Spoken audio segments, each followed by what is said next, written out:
Hello students, I'm Imani Sharma, your educator. I warmly welcome you all to yet another YouTube session. So आज की class में, आज की YouTube video में we are going to move forward and solve certain previous year questions related to your CTET or STETs, right? So जितने भी questions will be popping up on the screen, I would hardly say this thing time and again, but make sure that you guys are paying attention. आप लोग उन questions के explanation को समझें, खुद पढ़ें, try to answer the questions as well and make sure that you're also listening to the explanations. जो भी explanations answer के साथ में provide करी जाएंगी उनको सब लोग ध्यान से सुनेंगे and note new things. अगर कुछ भी new देखने के लिए मिलता है तो note them down on your notebooks as well, right? Because of the fact that बहुत सारी चीज़ें चाहे आपके CTETs हों या STETs हों उनमें similarly in the or from the same topics questions are asked, right? So without any further ado, let's just begin. पहला question देखते हैं. पहला क्वेश्चन आपके इंग्लिश लैंग्वेज एंड पेडागोजी में से है. In which method does the learners first language play a central role in teaching. इनमें से कौन सा मेथड है जिसमें लर्नर की पहली लैंग्वेज, उसकी मातृभाषा जो है, it play some sort of a very crucial important role. Communicative language teaching, CLTB जिसको बोलते हैं, grammar translation method, task based learning या डायरेक्ट मेथड. अगर आप लोग ने मेरे पुराने वीडियोस देखे होंगे जो CTET STETs के साथ रिलेटेड है, आप लोग बड़े इजीली ही इन क्वेश्चंस को सॉल्व कर पाएंगे, right? And अगर नहीं देखें तो it of course is a thing for you all. We all are putting the efforts. I am putting the efforts to make sure that all of you are getting access to the questions जो previous year के हैं. तो किसमें learner की first language plays a central role और a crucial role. आप लोगों को टाइम चाहिए, you can pause your screens. The right answer to this question is option B, that is grammar translation method. Grammar translation method में, ये CTET 2023 का question है. Grammar translation method में teacher क्या करती है? She basically converts, she is one such person जो खुद पहले आपकी मातृभाषा में आपको चीज़ें समझाएंगी कि उनको अंग्रेजी में, यानी कि L2 आपकी सेकेंड लैंग्वेज में क्या कहते हैं. सो योर फर्स्ट लैंग्वेज की understanding plays a very major sort of a role. कि आप लोग को पता होना चाहिए आपकी मातृभाषा में इसको क्या कहा जाता है, रिमोट को क्या कहा जाता है, so on and so forth, right. और यहाँ नॉर्मल तरीके से if you try to have a conversation in your mother tongue, जो कि आपकी लैंग्वेज 1 या L1 है, right, teacher will make sure कि अगर वो एक एनी कलर, अगर मैंने अब पिंक पहना हुआ है तो teacher will say this colour, इसको इंग्लिश में, गुलाबी को इंग्लिश में पिंक बोलते हैं, राइट. तो वो word by word, rule by rule आपको समझाती है. तो यहाँ पे ग्रामर ट्रांसलेशन मेथड जो है करेक्ट आंसर है. Next question, which are the following need not be the purpose of rhymes and songs during the early years of learning. Learning के शुरुआती सालों में इनमें से कौन सा जो है वो राइम्स और सॉन्ग्स का पर्पस नहीं होता? बच्चों की लैंग्वेज डेवलपमेंट, बच्चों में वैल्यूज डेवलप करना, ethics etcetera, imagination and visualisation या ग्रामेटिकल डेवलपमेंट. शुरुआती दिनों में जब बच्चा राइम्स, नर्सरी राइम, सॉन्ग सुन रहा होता है तो इनमें से कौन सा जो है एम नहीं होता है, वो लैंग्वेज का, उन राइम्स और सॉन्ग्स का पर्पस नहीं होता है.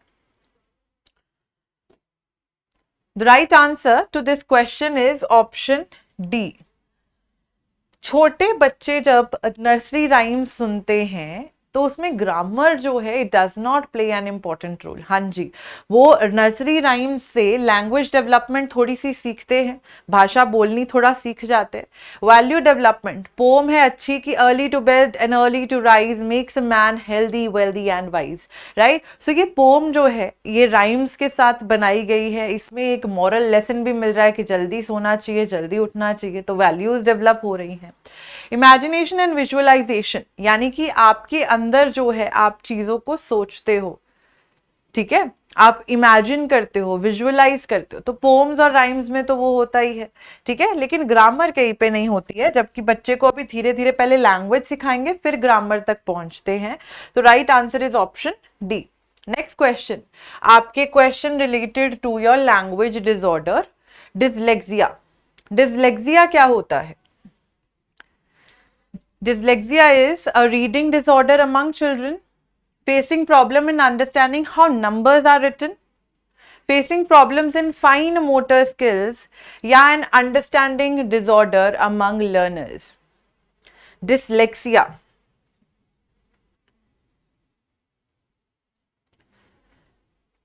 कौन सा डिसऑर्डर होता है बच्चे इनमें से?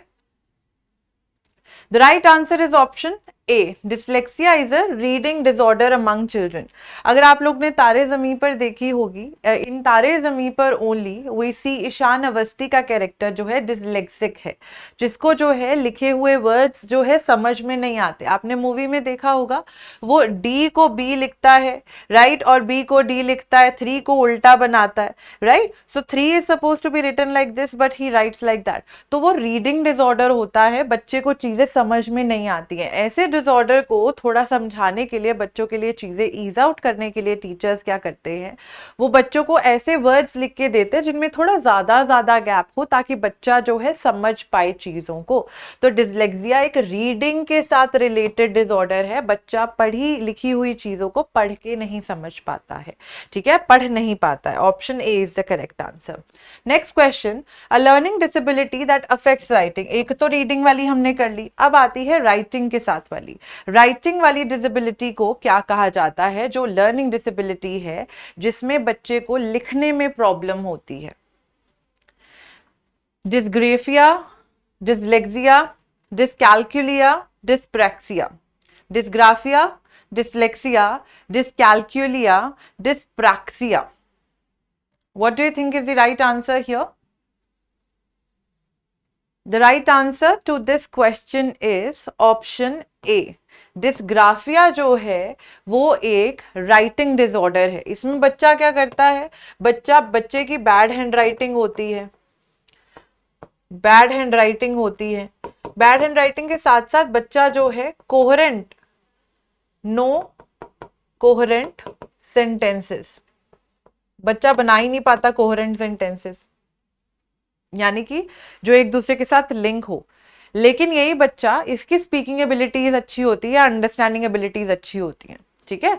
तो वो सिर्फ लिखा हुआ पढ़ के नहीं समझ आता. आप कैसे याद रख सकते हो? ग्राफ, मैथ्स में ग्राफ्स होते थे, तो ग्राफ्स को आप देख के समझते थे ना, और उनके ऊपर ड्रॉ करते थे चीजें, ग्राफ्स ड्रॉ करते थे. तो आप ग्राफ्स ड्रॉ करने वाली चीज को समझ लो कि डिस्ग्रेफिया है रिलेटेड टू राइटिंग. डिसलेक्सिया हमने देख लिया, it is a reading disorder. It is a reading disorder. Dyscalculia, calculus, calculation, तो यहाँ पे मैथमेटिक्स के साथ रिलेटेड प्रॉब्लम है. ये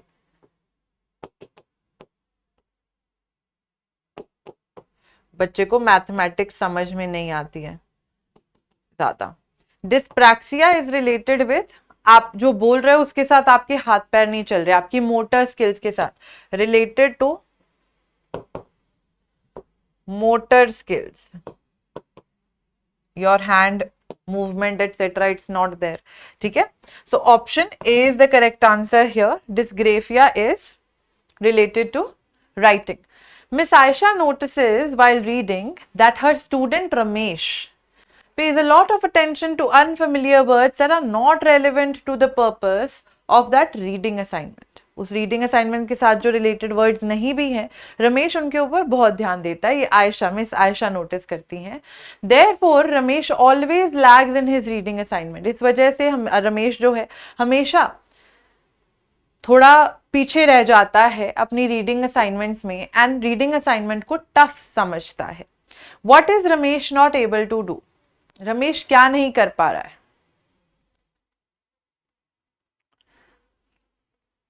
gauge the word meaning from the text, meaning को नहीं समझ पा रहा है. Reading the word loudly and cleanly नहीं कर पा रहा है. राइट हिज असाइनमेंट में प्रॉब्लम है. Speak about the theme of the assignment, किस चीज में प्रॉब्लम है? Ramesh is unable to gauge the meaning from the context. इसीलिए वो बार बार जो है पढ़ी जा रहा है, उसको मीनिंग समझ में नहीं आ रहा है, ठीक है. So this is the problem Ramesh is facing. Option A is the correct answer. Next question, portfolio assessment involves what? Systematic ways of improving assessment through various strategies and assignments, जिससे आप इम्प्रूव कर सकते हो. Formative assessment for language learning, language learning के लिए formative assessment, जो कि थोड़ा हम बोलते हैं कि मंथली टेस्ट हो गए, वीकली टेस्ट हो गए, उनके related. Systematic collection of instances of language learning by learner over a period of time, कि बच्चा धीरे धीरे कैसे सीख रहा है, उसकी कलेक्शन ऑफ एग्जाम्पल्स कि उसने कहाँ कहाँ लैंग्वेज यूज करी है. और समेटिव एंड फॉर्मेटिव असेसमेंट का मिक्स होती है फॉर लैंग्वेज लर्निंग. समेटिव होती है एंड टर्म पे होना, ठीक है. फॉर्मेटिव होती है बीच में होते रहना. What do you think is the right answer? The right answer to this question is option C, portfolio. Like the photographers have a portfolio, जैसे फोटोग्राफर्स के पोर्टफोलियोज होते हैं जिसमें उन्होंने अपनी फोटोग्राफी एटसेट्रा को दिखाया होता है कि ये मेरा अब तक का काम रहा है, मैंने यहाँ यहाँ ये प्रोजेक्ट्स करे. उसी तरह पोर्टफोलियो असेसमेंट जो होती है उसमें क्या होता है, बच्चे की असेसमेंट की जाती है बेस्ड ऑन उन्होंने कहाँ कहाँ लैंग्वेज को अच्छे तरीके से यूज करा, कहाँ पे language learning by learner over a period of time. तो बच्चे ने घर पे असाइनमेंट दी थी, बच्चे ने घर पे मम्मा पापा से इंग्लिश में बात करी, स्कूल में ही और she talks in English, any teacher comes in the class, he talks in English. So teacher assessment जो है उस चीज को नोट डाउन करके रखती रहती है, उसका पोर्टफोलियो बनता रहता है बच्चे का, where there is some sort of examples कि हाँ बच्चे ने यहाँ लैंग्वेज जो है लर्न करी है. Option C is the right answer. Next question, which of this emphasises over comprehension and the use of physical actions to teach a language. इनमें से कौन सी ऐसी टीचिंग मेथड है जिसमें फिजिकल मूवमेंट का जो ज्यादा है रोल, ठीक है, फिजिकल एक्शंस सिखाए जाते हैं ताकि एक लैंग्वेज सीखी जा सके. Suggestopedia, total physical response, task based language learning या community based language learning. What is the answer here? The answer to this question is option B, total physical response. नाम में ही छिपा हुआ है टोटल फिजिकल रिस्पॉन्स. तो जैसे teacher in English says और uses the word jump in the classroom, jump बोलती हैं तो बच्चे जंप करते हैं. शी सेज क्लैप तो बच्चे जो है क्लैप करते हैं.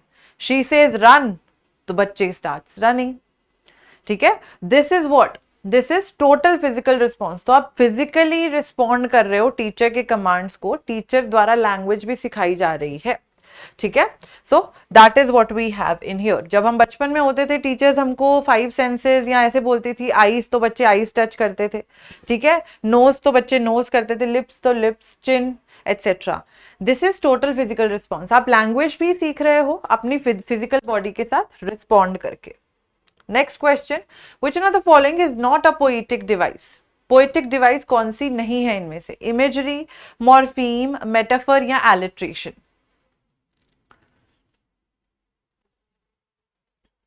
कौन सी इनमें से पोएटिक डिवाइस नहीं है? ये सारी हमने क्लासेस में भी कवर करी हुई है. इमेजरी होती है जब आसपास आपके सामने एक ऐसी इमेज सी क्रिएट कर देना कि आसपास झाड़ियां हैं, खुले मैदान है, खुला आसमान है, तो आपके माइंड में एक इमेज क्रिएट हो रही है, तो ये तो पोएट्री में यूज होती है. मेटाफर होता है कंपैरिजन करना, ठीक है. एलिट्रेशन होती है शब्द जो रिपीट होते हैं कॉन्सोनेंट वाले, जैसे स स स स, sea shells, see she sells sea shells on the sea shore, right. तो चंदू के चाचा ने, तो च च च वर्ड रिपीट हो रहा है. तो जब ये होती है, ये एलिट्रेशन होती है, वर्ड्स की repetition in the beginning of your वो, तो पोएट्री में यूज होती है. मॉर्फीम जो है ये आपका जो है पोएट्री के साथ रिलेटेड नहीं है, ये आपका लिंग्विस्टिक्स के साथ रिलेटेड है. Morpheme is the smallest unit of language. आपके वर्ड्स को बोल देते हैं, ए का मॉर्फीम हो गया एटसेट्रा, ठीक है. So this is what we have, option B as the correct answer. And here we come to the end of this video. I hope आप लोग को क्लास में ये सारी क्वेश्चंस जो है समझ आए होंगे and they would be beneficial for you in the near future as well. I will see you guys again अगले वीडियो में मिलते हैं. Thank you so much. Have a good day. Bye bye.